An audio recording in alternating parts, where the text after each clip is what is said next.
On est parti d'Hippocrate et on a suivi votre pensée, vos pirouettes pour comprendre aussi comment adapter la déontologie aux besoins du XXIe siècle et aux besoins des ordres qui sont représentés ici.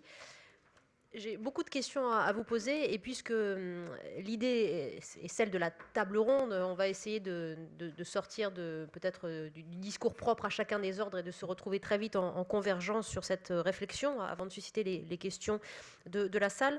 Je vais quand même donner la parole tout de suite à Monsieur Philippe Garat pour le Conseil régional de l'Ordre des médecins d'Île-de-France.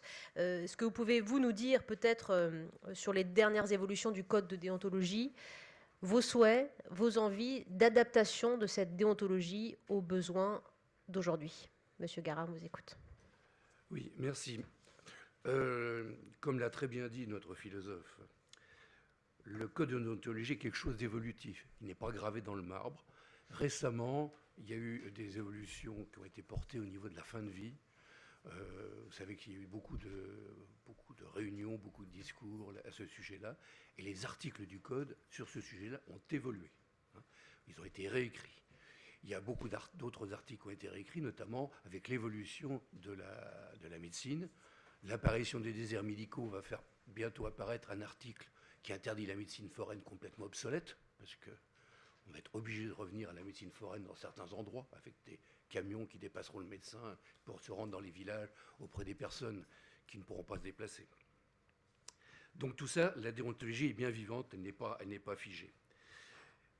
Pour en revenir aussi à ce que M. Constantinides disait, c'est que malheureusement, le code de déontologie sur lequel nous travaillons à l'heure actuelle, c'est celui de 1947.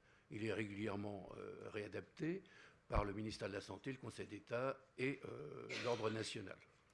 Ce sont eux qui en font l'écriture. Et après, je vous rappelle que le code de déontologie fait partie du code de la santé publique, donc c'est une loi qui est votée au niveau du Parlement. Et malheureusement, les règles sont édictées en 4 devoirs. Les devoirs généraux, les devoirs envers les patients, les rapports des médecins entre eux et avec les autres professionnels de santé qui sont aussi des devoirs, et enfin, les dernières règles, c'est l'exercice de la profession. Le rôle du Conseil de l'ordre en la matière, c'est bien sûr de faire, il a le devoir aussi et la responsabilité de faire respecter ces règles. Il n'est pas là, longtemps la chambre disciplinaire a été vécue comme, enfin le conseil régional plutôt, a été vécu comme uniquement une chambre disciplinaire. C'était vrai jusqu'en 2007. En 2007, le conseil régional administratif est né et la chambre disciplinaire est restée adossée, mais est une partie complètement indépendante, présidée par des magistrats. Nous avons 5 magistrats au niveau de la chambre disciplinaire d'Île-de-France. Et donc, elle fait respecter aux besoins par des sanctions, mais la sanction, c'est le mode ultime. Hein. Le rôle au niveau des départements, au niveau du régional, etc., c'est plutôt de faire vivre la déontologie en fonction des mœurs nouvelles. On disait par exemple au niveau de la publicité que cette publicité était impossible pour les médecins. Avec l'apparition de multiples sites Internet, où est la différence entre l'information et la publicité? Et c'est là, on a beaucoup de problèmes à ce niveau-là dans les chambres disciplinaires, surtout quand des sanctions sont données à certains et pas données à d'autres, pour des choses qui paraissent à peu près identiques. Donc, il y a une question de sensibilité qu'il faut retenir dans toute l'appréciation de ces sanctions. Je vais revenir un petit peu sur le fonctionnement de la chambre disciplinaire qui, depuis 2007, a quand même très évolué, parce que avant 2007, le patient, il avait l'impression que c'était totalement opaque comme fonctionnement, parce qu'il n'était que témoin, et il n'avait même pas d'avocat pour le seconder.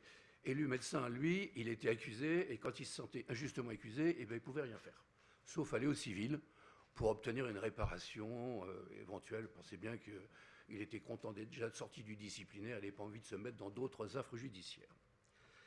Et donc, cette symétrie de la nouvelle loi, appliquée par la nouvelle loi Kouchner, a permis justement aux deux parties d'avoir les mêmes droits et donc avoir des sanctions qui paraissent plus justes, tant aux praticiens qu'aux plaignants. Avec, pour le plaignant, la possibilité de faire appel, ce qu'il n'avait pas avant. Donc les mêmes droits, sauf en matière de dommages d'intérêt, parce que pour les dommages d'intérêt, si le médecin disons, sanctionné et reconnu coupable, le patient ne peut pas demander dommage d'intérêt. Il peut simplement demander le remboursement des frais qu'il a déboursés pour sa défense. Et le magistrat a apporté ce que disait tout à l'heure, je crois que c'était Christophe Devis, qui disait que le magistrat a apporté, disons, le lien entre le purement médical et le purement administratif. Il y a une osmose qui s'est réalisée, et finalement, depuis, moi, ça fait 15 ans que je suis de la chambre disciplinaire, et je reconnais que depuis que les magistrats sont là, on a l'impression de juger en beaucoup plus de sérénité et en conformité avec la loi. Je peux vous interrompre un instant, Monsieur Gara, Oui. justement sur ce que disait Monsieur Constantinides, sur à la fois cette inflation de normes et ce relâchement des comportements, ce relâchement moral. Est-ce que vous le notez aussi, vous, dans le sein de la chambre disciplinaire? Il n'y a pas de relâchement moral. Si vous voulez, une inflation des demandes, des doléances, etc. Mais vous savez que la nouvelle organisation de la chambre disciplinaire a fait que depuis 2007, on est obligé d'organiser une procédure de conciliation. Et en procédure de conciliation, on s'aperçoit que plus de 50% des plaintes tombent simplement parce que les gens ne s'étaient pas parlé. Hein. On vit dans une société d'hypercommunication qui ne communique plus. Absolument. Hein. C'est le problème. Alors, la communication, peut-être par manque de temps, mais il y a aussi peut-être manque de volonté, peut-être aussi au niveau de la formation des médecins, on a trop souvent affaire à des scientifiques et non pas à des littéraires. On ne sait pas. Ça, c'est des évolutions. Ce que je veux dire, mais il n'y a pas d'inflation autrement des sanctions. Et globalement, les médecins respectent notre plus grand sujet de sanctions, c'est les certificats. On peut faire des rappels, des machins, etc. Mais le médecin, justement, dans sa compassion, a tendance à écrire sous la dictée du malade. Hein, ce qui, bien sûr, n'est pas bon. Mais l'atteinte au secret, par exemple, vient qu'en 6e position dans les sanctions, enfin dans les plaintes. Hein. Le secret est quelque chose de très défendu, et il faut le défendre d'autant plus qu'il est très attaqué à l'heure actuelle. Hein. Il est très attaqué par les institutions, par les assurances qui veulent exactement savoir ce qui se passe. Mais le patient n'est pas souvent averti d'ailleurs que ces démarches sur Internet, avec ces cookies et ces machins, ils arrivent très bien, les assureurs arrivent très bien à savoir exactement ce qu'il a. Il suffit qu'il aille sur un forum qui parle de sa maladie.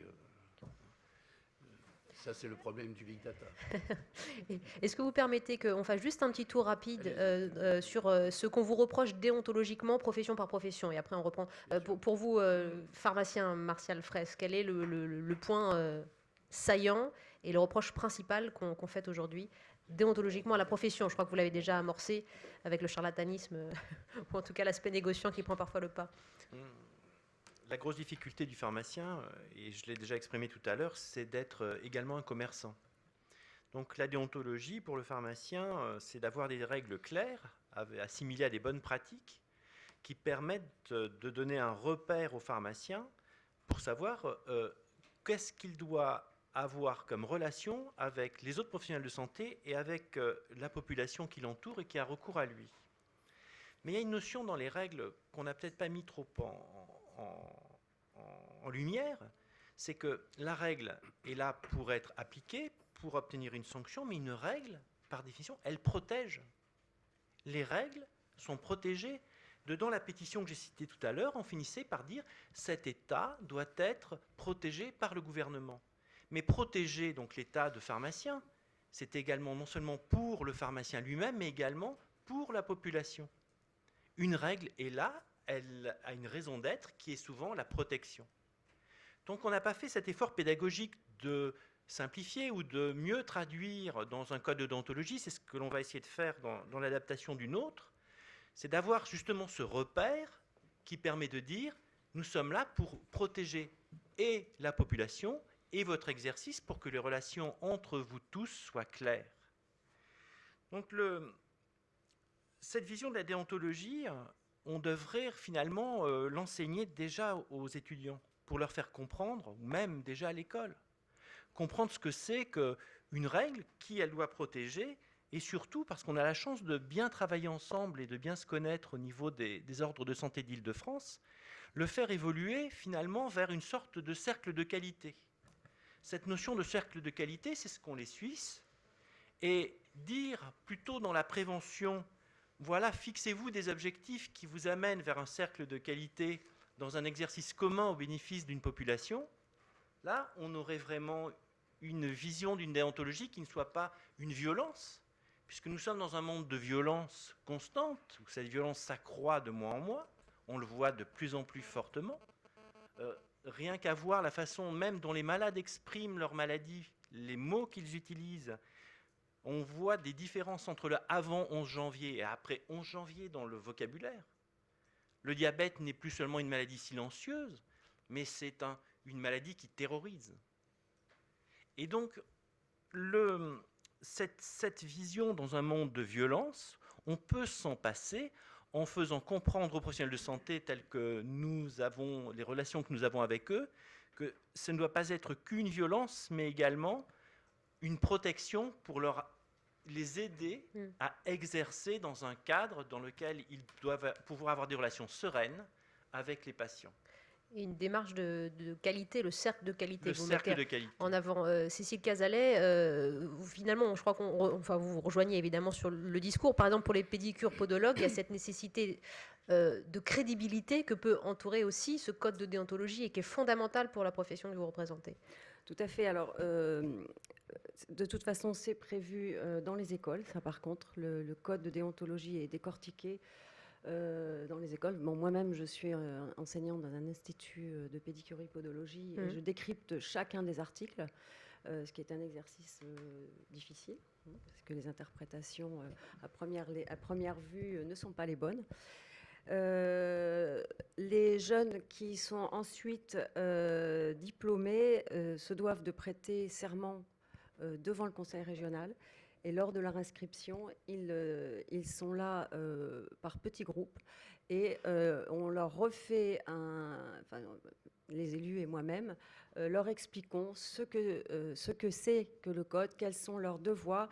Et justement, j'aime bien ce terme de cercle de qualité. Je pense que je vais me l'accaparer aussi parce que je trouve qu'il résume bien notre pensée, justement. Et on leur dit que vraiment pour se faire aussi toujours reconnaître en tant que professionnels de santé au service du patient, ils se doivent d'être des professionnels compétents avec effectivement les qualités maximales et les compétences maximum et cette obligation de se former, etc., etc. Bien sûr, et dans un esprit positif, pour reprendre ce que vous disiez, Yanis Constantinides, et non pas contraignant essentiellement. Oui, voilà, la déontologie, bon, ça ne doit pas être l'enseignement le plus excitant, évidemment, pour les étudiants, mais on peut le rendre intéressant, parce que, comme disait M. Fraisse, c'est très très juste, la règle n'est pas là pour contraindre dans un premier temps, mais pour protéger, pour définir justement un cadre protecteur. Donc, je pense qu'on peut rendre, moi je l'ai fait en ostéopathie par exemple, on peut rendre quand même la déontologie intéressante si on la relie à l'éthique. Et un mot sur le cercle de qualité, effectivement, en Suisse. Vous avez été surpris, si vous êtes allé en Suisse, par le comportement invraisemblable des conducteurs automobiles, surtout si on a grandi au Proche-Orient comme moi.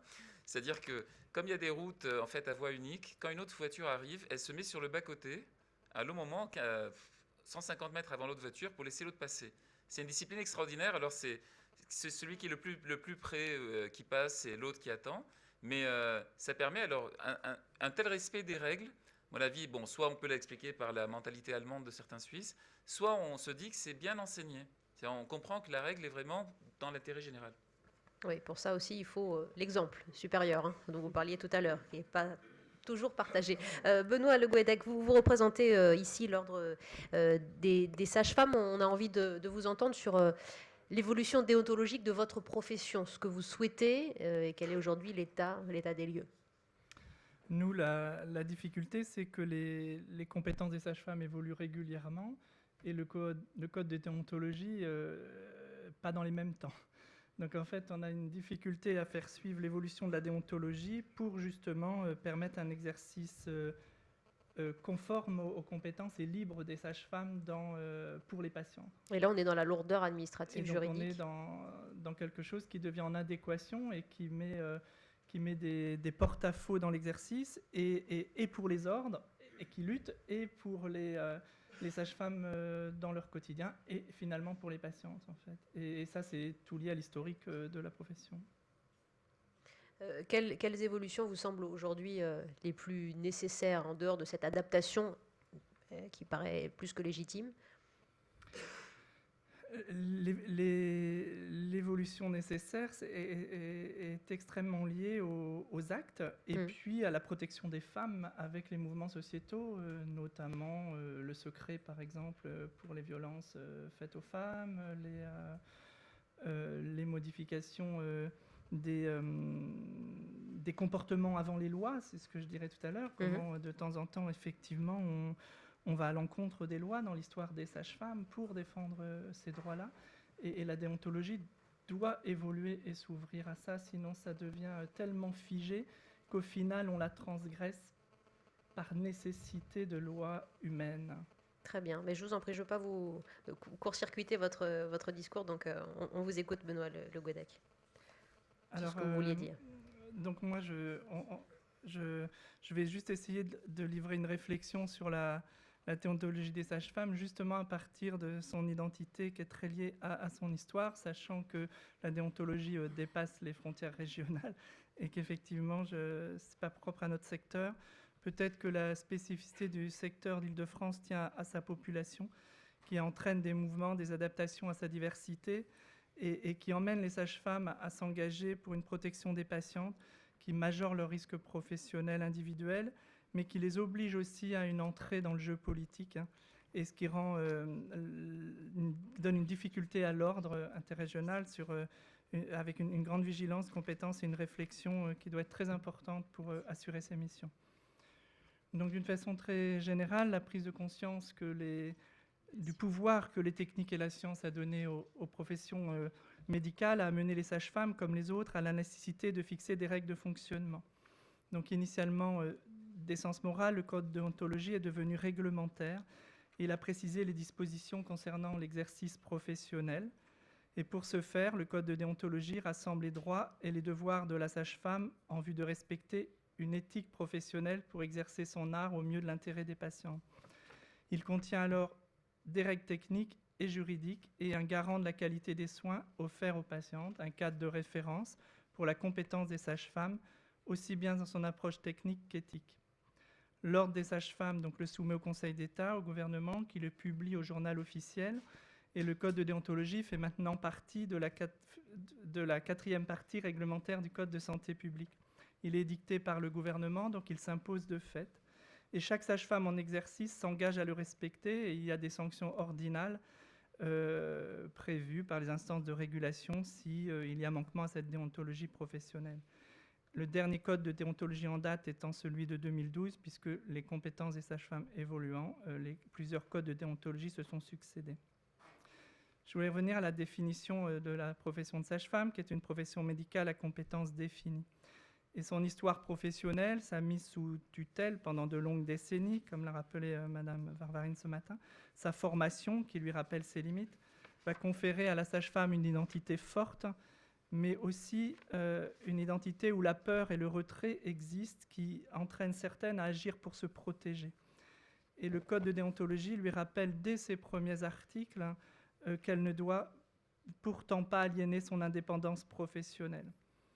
Donc sa déontologie est de fait ni un pouvoir ordinal, ni une leçon, ni une morale, et elle n'empêche pas la sage-femme de faire, mais elle lui permet de se penser dans sa responsabilité. Et c'est une responsabilité qui est pour chaque sage-femme prise dans chaque acte, dans chaque mot et dans chaque rencontre. C'est une responsabilité professionnelle, évidemment, en premier lieu, mais c'est aussi une responsabilité citoyenne, et ce que je disais à l'instant, l'histoire des sages-femmes montre que cette responsabilité citoyenne, parce que la sage-femme a pu aller à l'encontre des lois sociales, des lois institutionnelles, des lois légales même, quand il y avait une loi éthique, une loi humaine qui l'y obligeait pour défendre le droit des femmes. Alors en fait, beaucoup d'articles de notre déontologie décrivent des règles d'éthique qui ne sont pas un supplément à la médecine. Le devoir qu'est la déontologie ne se structure pas sur la conséquence de l'action morale, mais dans l'intention qui est à son origine. Et l'éthique n'est pas une doctrine fondée sur des valeurs posées comme normes, du bien ou du mal, mais plutôt comme un mouvement réflexif, de retour de la conscience sur elle-même, pour que justement on puisse chacun se définir dans un rapport à l'autre respectueux. Donc le code de déontologie des sages-femmes encadre juste ce qui fait partie de son essence même. La sage-femme agit par devoir et non conformément à un devoir, et elle a une particularité qu'elle contient en elle les principes de l'éthique parce que la sage-femme est transhistorique. La sage-femme n'a pas émergé dans le paysage de la médecine à l'occasion d'un événement ou des progrès techniques. La sage-femme en a toujours fait partie depuis que la naissance a lieu. L'écriture du code déontologie des sages-femmes n'a pas donc pu se fonder sur une seule morale par devoir, mais s'est placée dans une pensée écologique, en mettant la physiologie dans la légitimité de ses actions.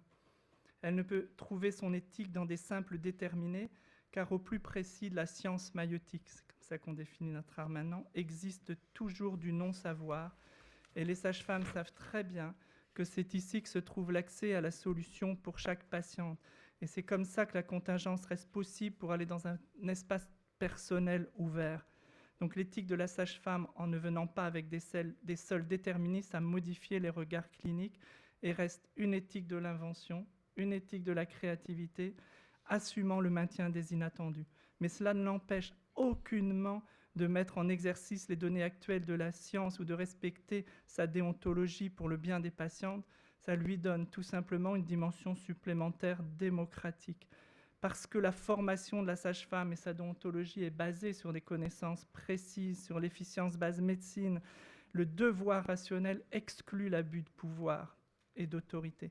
Mais parce que sa pratique est confrontée au non-savoir, à la nature, on va dire, elle ne peut mettre que la femme au centre de sa pratique en privilégiant sa liberté d'être et de penser.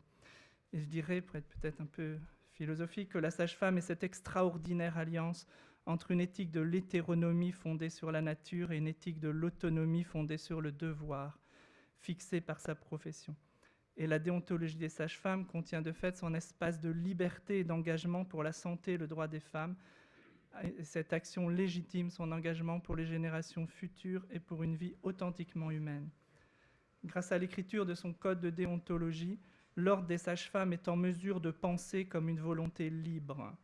Et en reflétant les valeurs fondamentales partagées par la profession des sages-femmes, et parce que c'est lui-même l'ordre qui en fait les lois, l'ordre des sages-femmes, par son code de déontologie, permet de donner à la sage-femme une reconnaissance de son autonomie et lui donne une dignité. Et en fondant largement les conditions de son exercice, plus que d'être un garant pour elle-même et par extension pour les patientes, le code de déontologie et l'ordre des sages-femmes protègent la profession et l'exercice des sages-femmes dans la société, là où elle ne l'est pas. Voilà, vous vouliez un échange de qualité. Vous l'avez. Merci. Merci beaucoup. Alors, on va poursuivre cet échange parce que je me suis permis de poser quelques questions en préambule, mais je ne veux pas encore vous empêcher de dire ce que vous souhaitez dire. On gardera les questions pour la fin. Cécile Cazalet, je vais vous donner la parole maintenant pour l'Ordre des pédicures podologues d'Île-de-France avec la nécessité d'insister pour, encore une fois, rendre crédible votre profession, la rendre plus lisible, et la déontologie, le code de déontologie peut vous y aider. On vous écoute. Alors, comme je vous l'ai indiqué tout à l'heure, le code de déontologie a été édicté la première fois en 2007. Nous avons eu la chance de pouvoir le modifier assez rapidement puisqu'il y a eu une nouvelle mouture en 2012, donc pour qu'il colle mieux à la réalité. Et puis là, actuellement, il est en cours de nouveau de relecture. L'Ordre national travaille à nouveau dessus. Et on devrait avoir bientôt encore une nouvelle mouture. Donc vous êtes satisfait déjà de ce suivi, de cette adaptation Absolument, permanente? Oui, ça colle mieux à la réalité en définitive. Alors quels sont les grands axes de déontologie sur lesquels l'Ordre a travaillé? La signalétique. La signalétique est un vrai problème pour les pédicures podologues. Il y a eu d'abord la signalétique au sein des pages jaunes. Bon, ça a été réglé assez rapidement par l'Ordre national qui s'est mis au contact des pages jaunes pour que soient supprimés tous les encarts qui rivalisaient de taille et de tout ce qu'on voulait. Bon, maintenant, on a un annuaire qui est sobre comme celui d'une profession de santé. Donc plus de confusion possible par rapport à ça. Et on a réussi même dans les pages jaunes à retirer les non-pédicures-podologues des pages pédicures-podologues, parce que c'était quand même un petit peu le bazar. Le problème actuel que nous avons, notamment en Île-de-France et beaucoup à Paris, ce sont les enseignes qui existent malheureusement trop souvent. Alors, pour vous situer quand même, pour vous situer le nombre de pédicures-podologues, nous sommes, il y a 2850 inscrits à peu près entre l'Île-de-France et les îles dont nous nous occupons. Inutile de vous dire que pour tout ce qui est d'hommes, le contrôle est extrêmement complexe, voire impossible. En Île-de-France, on voit beaucoup d'enseignes. Alors pourquoi est-ce qu'on est si attaché à ça? C'est parce qu'en fait, il y a encore une grande confusion avec parfois les actes qui sont pratiqués dans les instituts de beauté. Et le terme soin, pédicure intervient, on le note régulièrement sur des façades, sur des vitrines d'instituts de beauté. Et on veut absolument que ces confusions cessent. Alors, la loi du 30 janvier 2007 nous a permis d'avoir une protection de notre titre, pédicure, podologue, pédicure, podologue, les deux attachés. Ce qui nous permet de mieux agir. Parce que tant que le titre n'était pas protégé, il pouvait être pris par justement les esthéticiennes. Alors, on essaie de faire comprendre aux pédicures-podologues que c'est bien la qualité de leur travail qui va amener la patientèle à eux. Les patients vont être fidélisés parce qu'ils auront des soins de qualité, mais ils ont du mal à comprendre. Même les jeunes à qui on a bien expliqué qu'il faut retirer ces enseignes, parce qu'ils ont l'impression qu'à partir du moment où ils ont des gros placards, les patients vont venir. Donc ils nous donnent toujours des tas de raisons qui sont non valables de toute façon, évidemment. Alors on se bat là-dessus, on convoque les jeunes, on les met en chambre disciplinaire, mais je peux vous dire qu'il y a des personnes que l'on a mis jusqu'à 3 fois en chambre disciplinaire quand même, pour qu'ils fassent partir leurs enseignes. Il y a des personnes qui le font rapidement, dès qu'elles se font avoir, dès qu'elles savent qu'elles sont dans le entre guillemets, le collimateur, elles font le nécessaire, donc ça c'est parfait, mais il y a vraiment des personnes qui traînent des pieds. Pardon madame, mais comment vous l'expliquez ça, cet entêtement? C'est-à-dire que c'est pour eux, c'est la planche de salut unique? Je pense que, non, je pense que c'est un petit peu ce qui a été dit tout à l'heure. C'est un règlement, ça se contourne. Et c'est très désagréable parce qu'en fait, en plus, moi je vous disais, c'est quelque chose que j'enseigne. Je leur explique. Même avant qu'il y ait le code, je faisais quand même des cours d'éthique. Et pour la petite histoire, la première personne que j'ai retrouvée à côté de moi en chambre disciplinaire et pour laquelle j'ai saisi la chambre disciplinaire, et j'ai saisi 3 fois pour la même personne, c'est quand même une de mes anciennes étudiantes. Donc c'était quand même... Il y a du mal avec les cours de déontologie. Voilà. Alors bon, en fait, je pense qu'il y a un certain laxisme, comme on disait tout à l'heure, par rapport au règlement. Et bon, ça ne les interpelle pas plus que ça. Voilà. Alors, donc ça, c'est la première chose, c'est la signalétique. Alors maintenant... Ce qui est compliqué aussi, mais enfin là ça déborde un petit peu du cadre, mais c'est la problématique avec les esthéticiennes qui font aussi de l'exercice parfois illégal. Bon, alors ça après c'est l'ordre national qui traite ça, et là on est dans le pénal, donc c'est un autre problème. Mais c'est vraiment très très ennuyeux pour nous, parce que ça se développe. Et il faut réussir à prendre les gens sur le fait. Et vous savez que pour pouvoir entrer dans un institut et faire un constat, c'est pas simple. Il y a il y a plein de procédures à mettre en route pour ça. Et il y a une concurrence un petit peu déloyale avec ces soins-là qu'il faut que nous combattions également. Alors, on est dans ce que disait Yanis Constantinides, c'est-à-dire le choc entre les éthiques de responsabilité. Et là, on en fait sa propre interprétation. Donc ça, c'est très problématique. Alors ensuite, concernant directement les pédicures-podologues, la déontologie nous a permis de réguler les cabinets secondaires. Et le code, d'ailleurs, a eu sa deuxième mouture pour un petit peu aussi améliorer ce que l'on attendait pour pouvoir obtenir l'autorisation de conserver ou d'ouvrir un cabinet secondaire. En fait, ça a été une des toutes premières missions régionales, cette régulation des cabinets secondaires. Et je peux vous dire que ça a été quelque chose de très compliqué, déjà humainement parlant, parce que clairement, c'était des professionnels parfois qui avaient un cabinet secondaire depuis des années. On ne comprenait pas pourquoi tout à coup on allait leur fermer, sachant qu'au départ, on les a maintenus globalement 3 ans. On les a prévenus en disant faites attention, il va y avoir une politique de régulation des cabinets secondaires. Donc on les a mis au courant. Il fallait qu'ils déclarent leur cabinet secondaire, etc. Ensuite, on a étudié chacun des cabinets secondaires. Ils ont fait tous les pédicures-podologues ont fait des demandes de dérogation. Sachant qu'initialement, seuls les critères démographiques et besoins du patient intervenaient. La deuxième mouture du code nous a permis également de statuer sur le plateau technique, ce qui est absolument indispensable pour justement qu'on ait une qualité des soins convenable.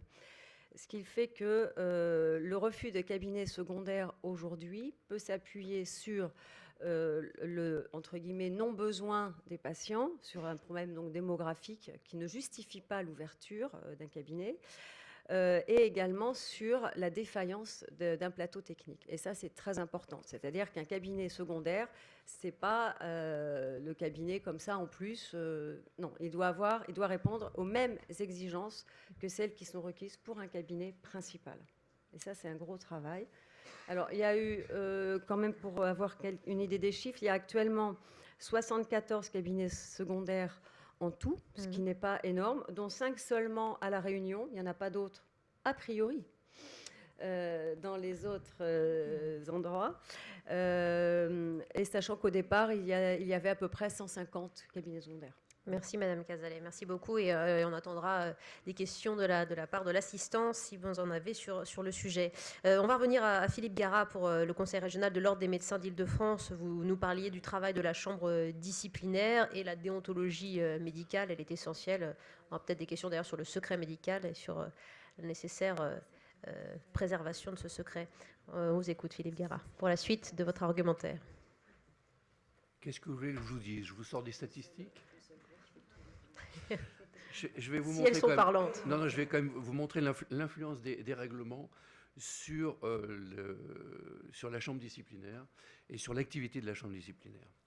Avant 2007, n'importe qui pouvait porter plainte, tenait que le plaignant n'était pas plaignant, n'était que témoin. Donc on avait une inflation de plaintes.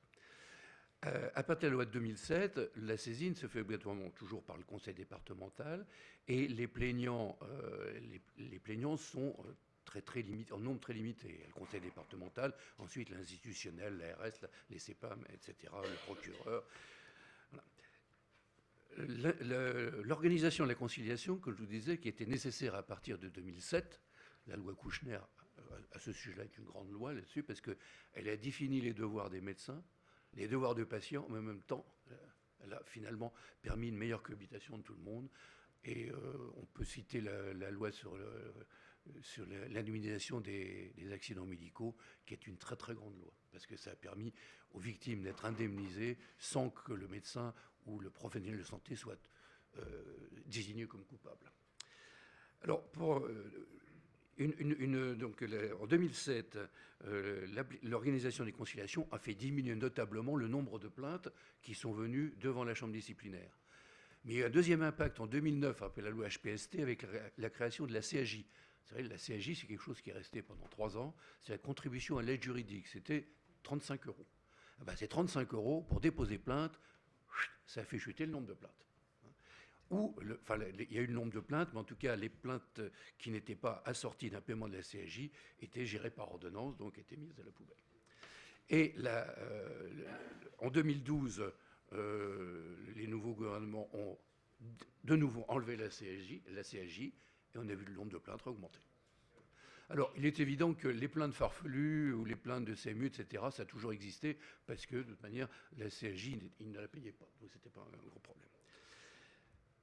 Ce que je voudrais insister sur le caractère non pas répressif de l'ordre, mais le caractère aussi pédagogique. on peut le regretter, mais la déontologie n'est plus enseignée en faculté de médecine. Et le code de déontologie est souvent reçu la première fois lors de l'inscription du médecin à l'ordre, c'est-à-dire qu'au début de sa vie professionnelle. Au conseil régional, on a été très sensibilisé à ça et on a créé une commission à l'intention des internes en médecine et des jeunes médecins, c'est-à-dire qu'on les prend dans les dernières années et au début de leur activité, et on leur fait des ateliers de déontologie. Ils sont, les syndicats, on fait ça avec les syndicats, le SIHP, le SRPMG, les syndicats des jeunes médecins généralistes, et ils sont très sensibles à ça parce qu'ils n'en ont jamais entendu parler. Ils ont appris la déontologie sur le tas, au fil de l'eau, dans les services, et c'est pas dans les services hospitaliers qu'elle est le mieux. Mais ça, c'est incroyable vu de l'extérieur. Comment vous l'expliquez ça, que la base même, le fondement donc, de votre profession ne soit pas enseigné sur les bancs de l'université? Je pense que ça n'intéresse pas les professeurs en médecine. Bon. Il y avait, de notre temps, c'était enseigné. Hein, Ouais. Yanis, vous voulez réagir là-dessus? C'est parce qu'elle a été remplacée par l'éthique aussi.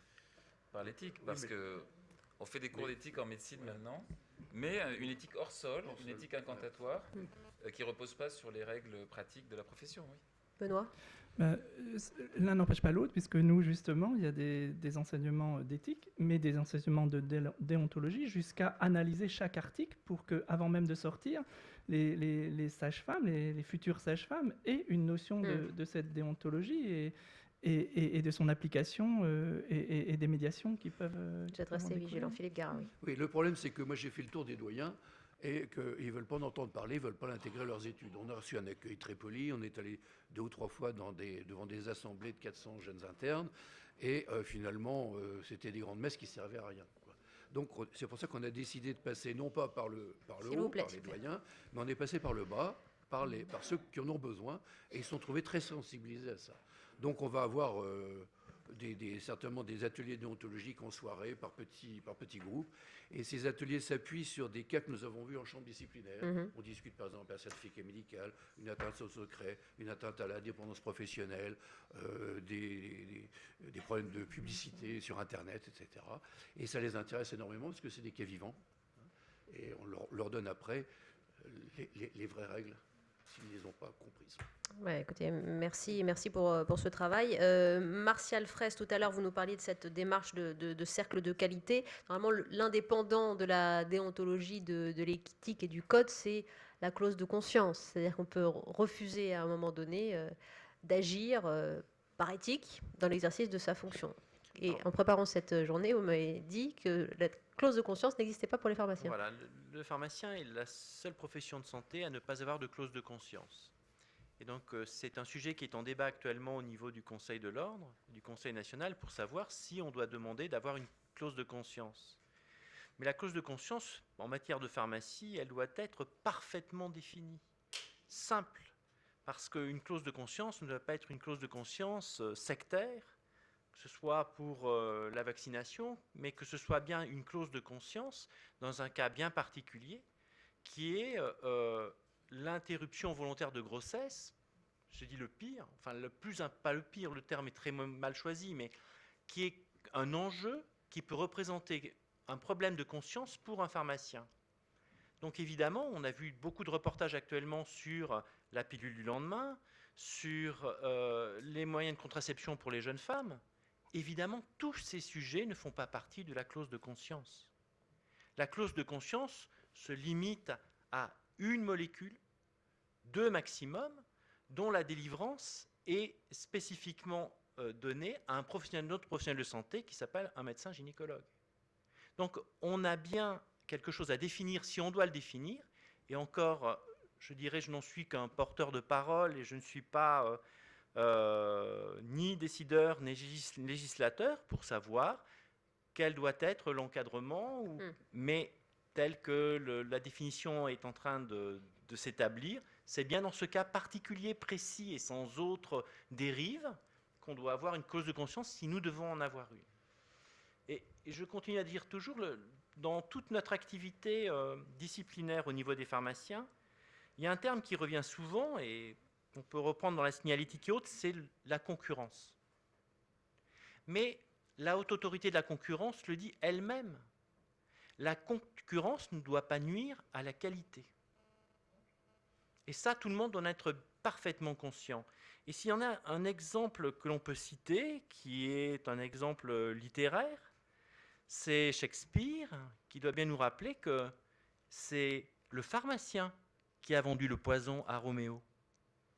Et le motif de vendre du poison a été le superbe argument de Roméo de dire « Mais regarde tes confrères, riches et opulents, et toi pauvre et misérable, parce que tu respectes la règle. » Et donc cette simple vente, et on ne parle plus de dispensation d'un médicament ou d'une drogue, cette simple vente montre bien à quel point notre exercice est difficile et à quel point nos chambres de discipline doivent faire la différence entre ce qui peut être une erreur, une mauvaise interprétation de bonne pratique avec la bonne foi qui lui est attribuable, ou une volonté réelle dans un principe commerçant qui ne doit pas être pris en compte normalement dans un exercice de professionnel de santé.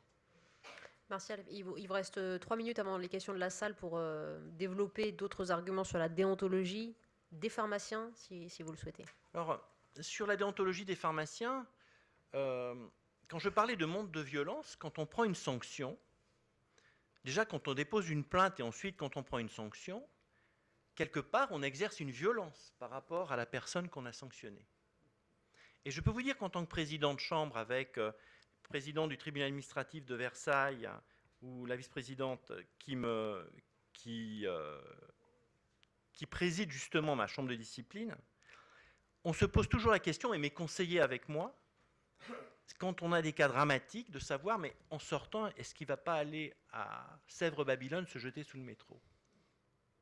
Et donc là, on a vraiment nous-mêmes un problème de conscience de savoir si la sanction qu'on va prendre est adaptée, si elle a bien pris connaissance de tous les paramètres qui influent dans le comportement du confrère en question, parce que le confrère a défini ses propres pratiques. Ces propres pratiques doivent obéir à des règles, mais je peux vous dire par expérience qu'entre un exercice dans une pharmacie du 7e arrondissement et l'exercice du pharmacien qui est à la Grande Borne, il y a des difficultés ou des interlocuteurs qui sont totalement différents. Et donc, le soutien que l'on peut avoir par rapport à ses confrères, dans la compréhension de leur exercice quotidien, des problèmes qu'ils peuvent avoir, et fait partie prenante de la chambre de discipline. C'est-à-dire, si j'étais à sa place, je ferais quoi? Et je peux vous dire que bien d'entre nous, nous ne voudrions pas être à leur place. Donc, on voit bien que l'exercice de juge dans une chambre de discipline est un exercice difficile et compliqué, qui doit plutôt nous pousser à tout faire pour que les pharmaciens ou les autres professionnels de santé ne viennent pas dans ces chambres. Alors, les pharmaciens, on est plusieurs régions à avoir fait comme ça. Les conseillers ordinaux vont dans les facultés et nous faisons une sorte de jeu de rôle entre le plaignant, qui pourrait être l'agence régionale de santé, le défenseur, qui peut être l'avocat, le pharmacien, qui s'explique sur des cas concrets que nous avons eus nous-mêmes. Et nous demandons aux étudiants d'être les conseillers qui vont juger le cas en question, qui correspond parfaitement à un cas réel. Et je peux vous dire que les étudiants qui sont finalement naïfs, qui sortent de la faculté des connaissances scientifiques, seraient beaucoup plus durs que nous. À chaque fois, je m'en suis rendu compte, ils seraient beaucoup plus durs. Mais, comme je leur dis, la difficulté, c'est l'expérience. Si vous avez compris ce qu'il ne faut pas faire au départ, si vous vous inculquez des règles, des valeurs, de toute façon, vous aurez une vie professionnelle qui sera riche, remplie, efficace et dont vous serez fiers. Merci beaucoup. Voilà pour ces échanges déjà nourris et passionnants. Yanis, on aura certainement le mot conclusion avec vous. Les questions de la salle sont les bienvenues. On a un petit quart d'heure d'échange avant la pause pour vous permettre de réagir, d'interagir. Questions aux représentants des sages-femmes, des pédicures podologues, des médecins, des pharmaciens, aux philosophes de l'éthique. L'éthique et la déontologie, semble-t-il maintenant, beaucoup ont du mal, et c'est normal, à suivre la technologie. Et donc, on a l'impression d'une précipitation entre les nouvelles technos, je ne les énumère pas, vous les connaissez toutes, et l'éthique et la déontologie. Je mélange les deux qui s'adaptent, mais il y a un décalage. Et ce décalage peut être pourvoyeur de litiges, etc. Voilà, c'était une simple réflexion. J'ai juste un mot là-dessus. Alors, c'est extraordinaire parce que c'est le sujet de mon prochain livre qui s'appelle Hors du temps. Qui s'appellera Hors du temps, il n'est pas encore écrit, mais j'espère ne pas manquer de temps. Le titre déjà est alléchant. Voilà. Ça s'appelle Hors du temps, sous-titre L'ennui de vivre avec le monde d'aujourd'hui. J'ai emprunté la formule à Verlaine. Vous avez raison, il y a un temps de retard de tout ce qui est réglementaire, etc. Il y a une course à l'échalote après, parce qu'on essaie justement de faire de plus en plus de normes. On fait une mauvaise réponse à un vrai problème. De plus en plus de règles, de normes, pour essayer de tenir ce qui peut être tenu. Mais l'inflation des normes, Aristote disait, il n'est pas bon de multiplier les lois. Il le disait déjà pour Athènes, qui avait une certaine tendance à l'inflation législative déjà. Pas bon de multiplier les lois, parce que les lois perdent leur sens. Déjà, il y a des lois pas connues, beaucoup de lois non appliquées. Et pourquoi on les maintient? Enfin, il y a une sorte de discrédit portant sur, je l'ai dit, général, sur les lois, les règles, etc. Et je suis sensible aux exemples qui ont été donnés de jeunes gens qui sont sévères sur le papier, mais qui, quand sont concernés, voilà, ont du mal peut-être à comprendre que la règle s'applique aussi à eux. Les règles s'appliquent aux autres, mais pas à moi. Donc c'est un peu problématique. C'est comme une personne dans le métro, je reviens à mon exemple fétiche du métro, qui va bloquer l'entrée aux autres, et quand on va la bousculer, va dire « mais alors, attention, la règle c'est pour l'autre, pas pour moi ». Et pour les nouvelles technologies, le problème, juste un mot là-dessus, parce que c'est un énorme sujet, les nouvelles technologies, par définition, ça a été montré par un nouveau philosophe de la technologie, qui sont essentiellement américains, qu'on ne connaît pas encore bien en France, c'est que les technologies ne sont plus neutres. Ça, il faut sortir de ce problème de philosophie de terminale. La technologie est neutre, tout dépend de l'usage qu'on en fait, etc. Les nouvelles technologies ne sont plus neutres parce qu'elles impliquent une vision du monde. Elles sont incorporées, elles modifient les habitudes, elles donnent à tout un chacun une impression de toute puissance, totalement illusoire bien sûr, mais l'impression qu'il peut agir dans le temps, dans l'espace, dans l'immédiateté. Et donc effectivement, les règles apparaissent après comme des fossiles par rapport à ce nouveau monde changeant.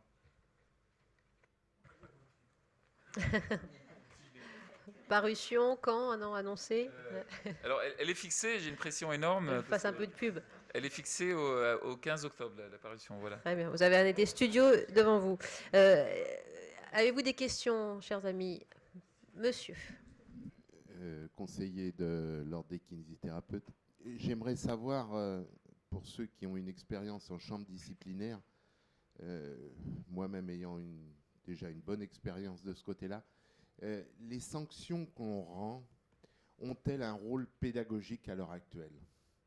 C'est le gros problème. On rend des sanctions parce qu'il faut les rendre, parce qu'il y a eu des infractions, mais je pense qu'il y a un certain nombre, heureusement, dans l'ensemble, on voit des faits parfois graves, mais dans l'ensemble, on voit un certain nombre de cas qui sont, je dirais, pour nous, d'une banalité et qui relèvent plus de la légèreté, de la transgression par inadvertance, par un manque de rigueur professionnelle.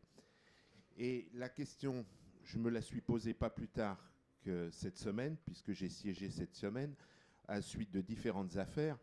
On avait cette interrogation devant certains cas que, bon, la sanction était nécessaire, mais elle n'était pas suffisante. Et il y a eu une chose qui m'a interpellé par un avocat, et il y a, par exemple, chez l'Ordre des avocats, quelque chose dans leur sanction qui est prévu, c'est les admonestations paternelles. Et je pense que si on pouvait faire rentrer ça dans nos chambres disciplinaires, ça serait une bonne chose, parce qu'il y a un certain nombre de cas où on pourrait admonester, en effet, avec un rappel, et qui aurait un rôle beaucoup plus pédagogique qu'une sanction. Ouais, question très intéressante sur la pédagogie de la sanction, Monsieur Gara. J'ai déjà 15 ans de champ disciplinaire et cette question-là, je me la suis déjà posée.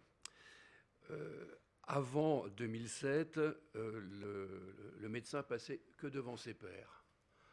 Et il n'était pas rare que le président à l'énoncé déjà du truc, donne déjà la sanction en expliquant pourquoi. Depuis que ce sont les magistrats qui président, le magistrat fait du droit.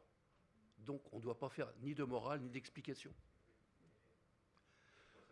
Voilà, mais les magistrats sont de plus en plus coulants, ils se sont aperçus en même temps que quand on expliquait à quelqu'un qu'il allait certainement être sanctionné, il l'acceptait beaucoup mieux. Mais la première des sanctions, le premier outil pédagogique, c'est l'audience, où on l'écoute, où on l'entend, hein, et où il peut à ce moment-là s'expliquer. Et l'administration paternelle, même si ce n'est pas écrit dans les textes, c'est écrit quelquefois, par l'absence de sanction, on explique qu'il a fait une faute, mais qu'on ne retient pas que cette faute soit justifiable d'une sanction. Ça s'appelle une administration paternelle, si vous voulez. Globalement, quand même, on fait attention à ce que les sanctions ne soient pas disproportionnées. D'ailleurs, si la sanction est disproportionnée, il va y avoir appel. À l'heure actuelle, je peux vous dire que sur les appels, il y a 25% de nos affaires jugées en chambre disciplinaire qui font appel. 80% des sanctions sont confirmées au national. Ce qui veut dire, comme il y a 75% des sanctions qui sont appliquées en première instance, que plus de 92% de la sanction est appliquée normalement. Voilà. Je ne sais pas si j'ai répondu à votre question. Avec le cas que vous évoquez, Cécile Cazalet, de l'entêtement de certains qui jouent avec la transgression permanente, quoi. On va jusqu'à l'interdiction, malheureusement, temporaire d'exercer. Bon, là, ça ne justifiait pas la radiation. Mais très, très souvent, quand même, on s'aperçoit que les jeunes qui sont là, quand ce sont des jeunes ou les moins jeunes, peu importe, d'ailleurs, je ne sais pas pourquoi je parle que des jeunes, sont surtout, font un certain nombre de choses par légèreté, effectivement. Et il y en a qui rectifient bien le tir, parce qu'on en a aussi qui sont là pour défaut de contrat, des choses comme ça. Et après, ils prennent la mesure de ce qu'est le Conseil de l'ordre, parce que c'est jeune pour nous, le Conseil de l'ordre.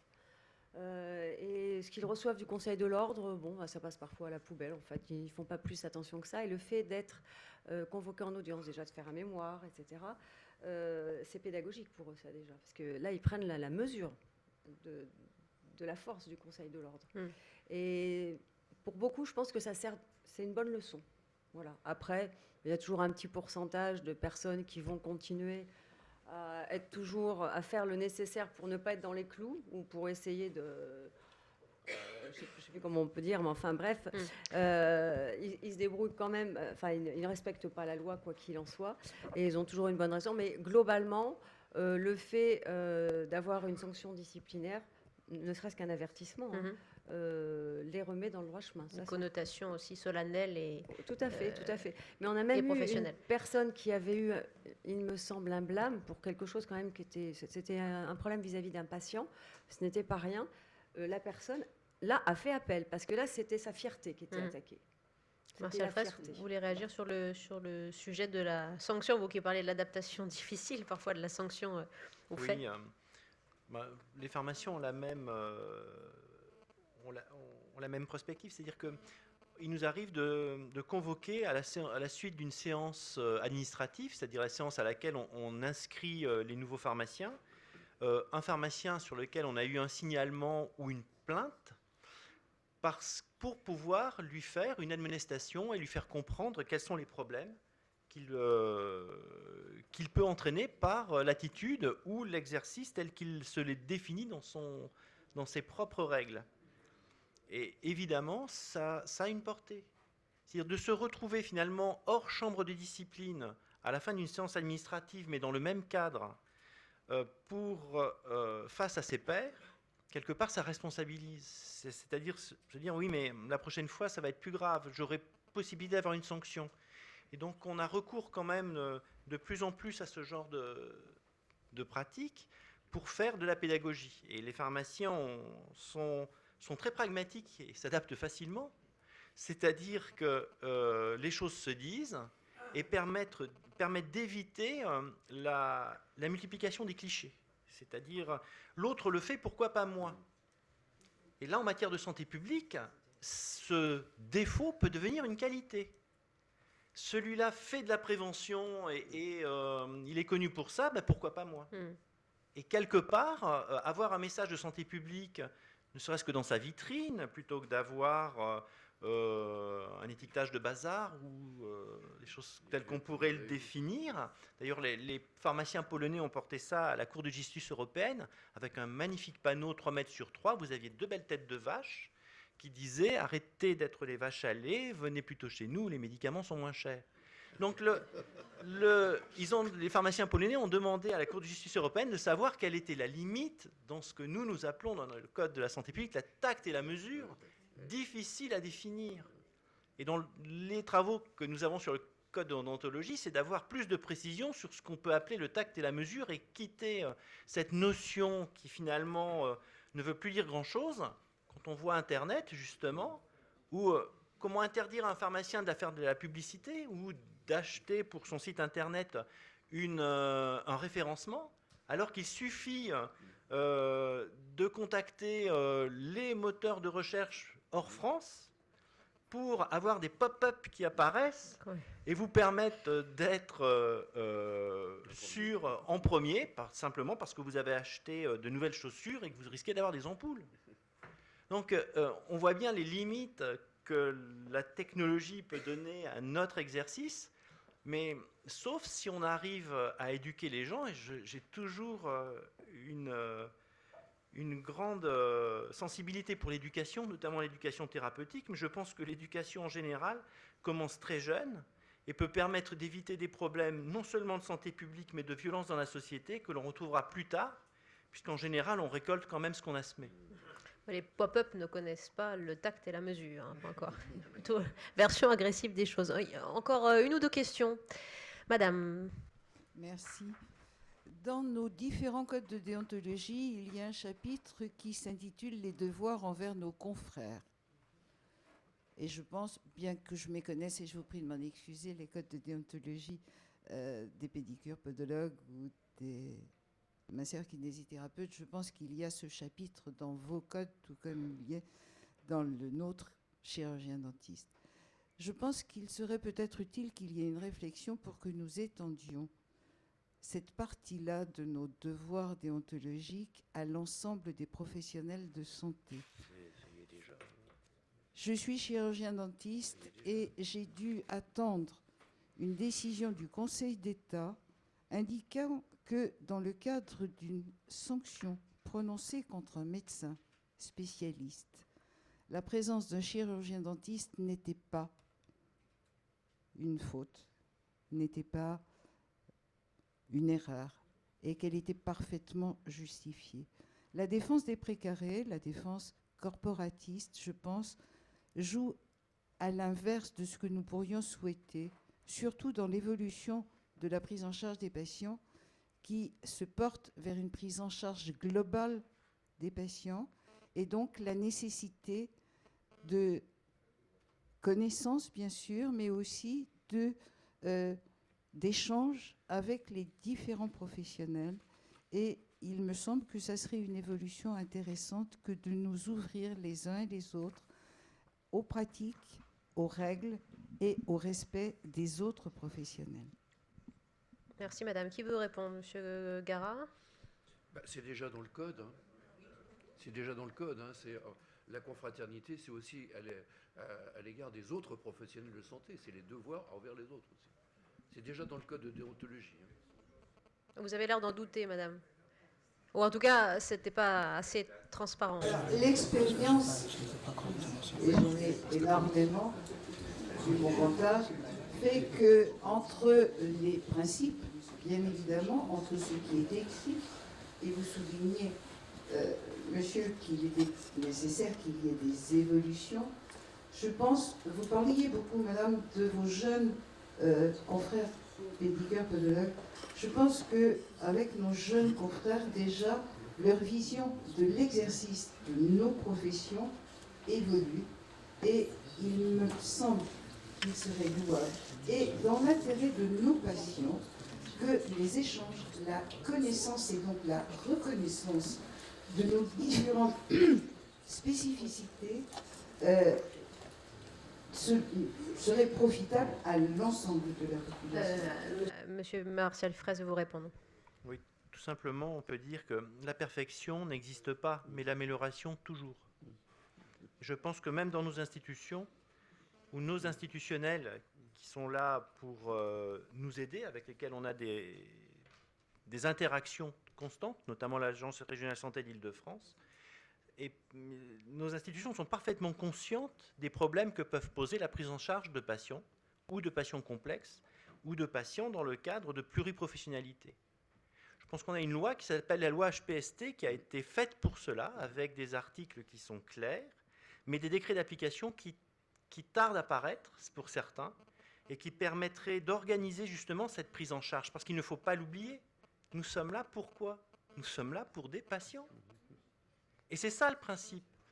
Quand je disais tout à l'heure un exercice riche, mais évidemment c'est humainement riche, puisque de toute façon, ce qui importe, c'est la dignité, l'honneur de la profession que l'on a choisie, et la façon dont on va faire passer cette image par rapport à une population, par rapport à des patients qui ne demandent qu'une chose, c'est d'être pris en charge dans ce que l'on appelle maintenant des déserts ou des déserts médicaux ou des déserts tout court, et qui peuvent leur permettre de soulager leurs maux. Avec une équation très difficile à résoudre, nous vieillissons tous, on est tous là pour le prouver, on a une population qui vieillit en même temps, on est dans un état de crise qui complique encore les relations, et avec une vision morale de la société qui tend à disparaître, mais pour laquelle nous sommes quand même des repères. Mais plutôt que d'être des repères dans une tour d'ivoire en disant c'est l'ordre, il faut que ce soit des repères qui montrent bien qu'humainement, il y a des hommes et des femmes qui ont été élus par leurs confrères et qui sont là pour aider dans leur exercice et aider les patients à obtenir ce qu'ils ont et par essence même besoin, c'est-à-dire des soins.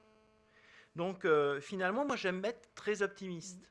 Je vois que les facultés sont pleines, du moins en première année, que de nombreux étudiants veulent être des professionnels de santé. Si nous ne savons pas cultiver ce terreau, ce ferment qui est fantastique, ben c'est que nous sommes des imbéciles.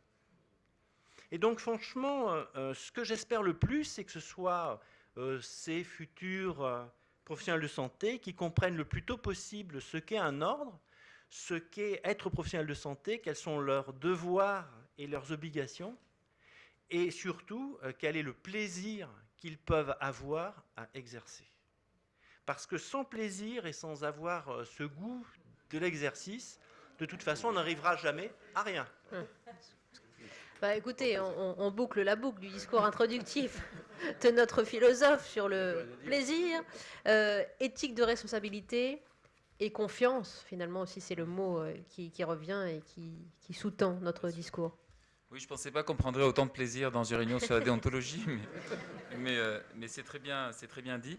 Alors j'apprécie le très bon niveau philosophique de nos intervenants ici, parce que effectivement, ce qui a été dit, vous étiez parti de ça.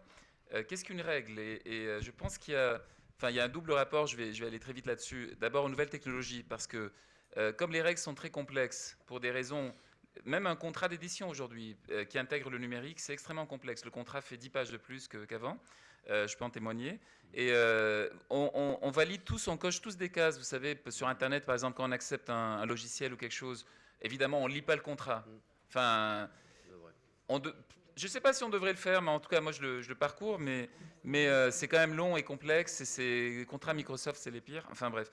Donc, c'est des contrats longs. Alors, on encourage, il y a à la fois cette inflation de la règle.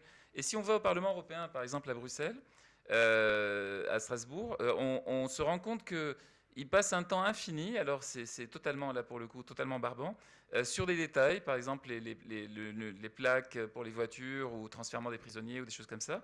Mais il passe un temps fou sur les détails. Et on se rend compte que ces détails modifient réellement la vie des gens, vous voyez, alors que ça embête tout le monde et jamais on aura la télévision ou la presse là-bas, enfin pas pour les réunions de ce genre.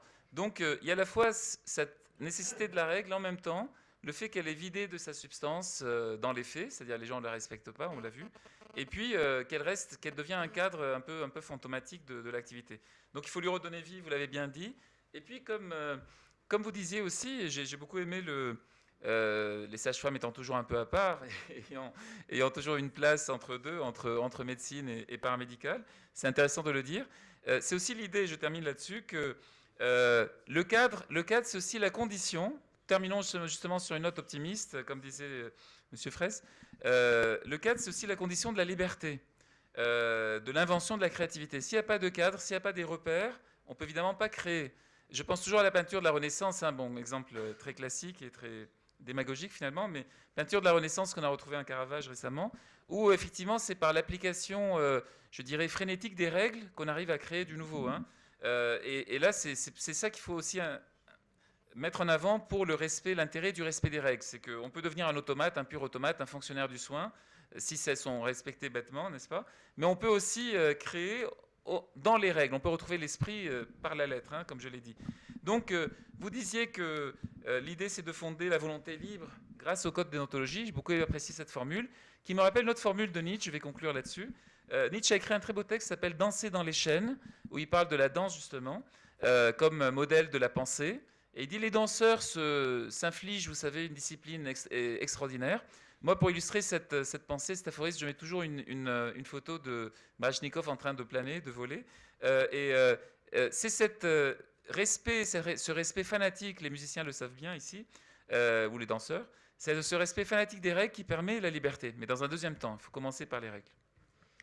Merci beaucoup, Monsieur Yannis Constantinides. Merci à tous les intervenants. Cette table ronde passionnante.